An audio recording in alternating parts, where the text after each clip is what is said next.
Hello, আজ আরেকটা নতুন রেসিপি আমি তোমাদের সাথে শেয়ার করছি। কাল আমি রান্না করেছিলাম পার্শে মাছ।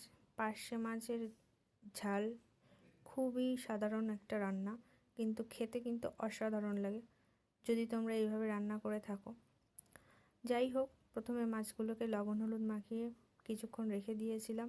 তারপরে মাছগুলোকে ভাজার জন্য কড়াইতে তেল দিয়ে দিলাম। তেল গরম হয়ে গেলে মাছগুলো একটা একটা করে দিয়ে দিয়েছিলাম। মাছ ভাজা আমার এখানে প্রায় হয়ে গেছে। তারপরে আমি তেলে দিয়ে দিলাম 5 ফোড়ন, পেঁয়াজ, কাঁচা লঙ্কা আর এখানে আদা আর জিরে বাটা দিয়ে মশলাগুলো ভালো করে কষিয়ে নিয়ে তাতে লবণ হলুদ দিয়ে আর একটু ভালো করে কষিয়ে নিয়ে জল দিয়ে দিয়েছিলাম। তারপরে মাছগুলো দিয়ে মাছটা ফুটে গেছে আমার এখানে। হয়ে গেছে পার্শে মাছের ঝাল। খুব সহজ আর খুব টেস্টি রান্নাটা। তোমরা যদি এরকমভাবে কোনো দিন রান্না করে থাকো আমাকে জানিও। টাটা।